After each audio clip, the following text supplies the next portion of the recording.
আসসালামু আলাইকুম। আমার এই ভিডিওটা এক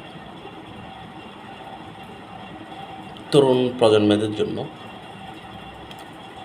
যেটা হয়তো আমার ১-২ মিনিটের এই স্পিচটা, আমার এই বক্তব্যটা হয়তো তরুণদের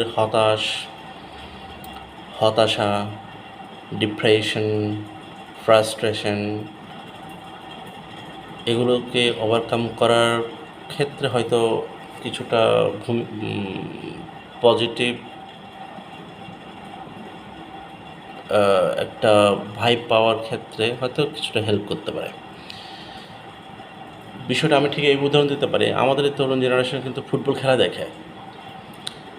দেখেন, একজন খেলোয়াড় যখন আপনার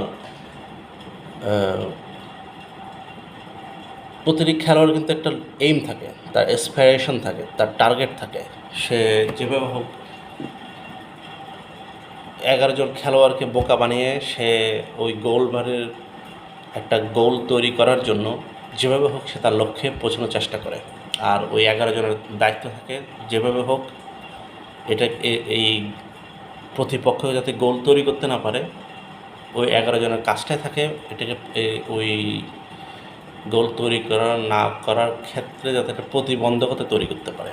কিন্তু ঠিকই আমরা একটা গেমের মধ্যে দেখা যাচ্ছে একটা গোল হয়, ২টা গোল হয়, ৫টা গোল, ১০, ১১টা গোল পর্যন্ত হতে পারে। তার মানে একজনে যখন তার লক্ষ্যই থাকে সে গোল তৈরি করবে এবং ওই বারের ভিতরে সে গোল করবে, সে কিন্তু ঠিক ১১ জনকে টপকিয়ে সে কিন্তু সে তার লক্ষ্যে পৌঁছে যায়। এই জন্য আপনি আপনার ক্যারিয়ার তৈরির ক্ষেত্রে কোনো বাধাকে আপনি এক্সকিউজ হিসেবে দাঁড় করাতে পারেন না আসলে। আমি কিন্তু ফুটবল খেলা থেকে শিক্ষাটা নিতে পারি। আমি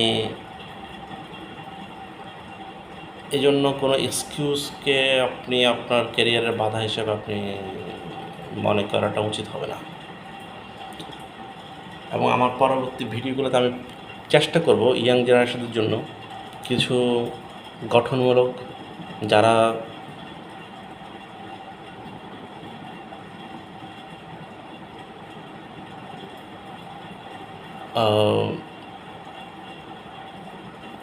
তারা তাদের ক্যারিয়ারের যাতে কীভাবে ক্যারিয়ারটাকে সে সাকসেসের দিকে নিয়ে যেতে পারে, তার অথবা বেকারত্বের কীভাবে অবসানটা ঘটানো যায়, আমি ওই বিষয়ে একটা ভিডিও বা কয়েকটা ভিডিও করার চিন্তাভাবনা করছি। ইনশাআল্লাহ আপনাদের সেই যাতে সেভাবে যদি আমি একটা ভালো ভিডিও করতে পারি, আমার জন্য দোয়া করবেন। ইনশাআল্লাহ পরবর্তী ভিডিওতে আপনারা একটা ভালো দিক নির্দেশনা পাবেন। আসসালামু আলাইকুম।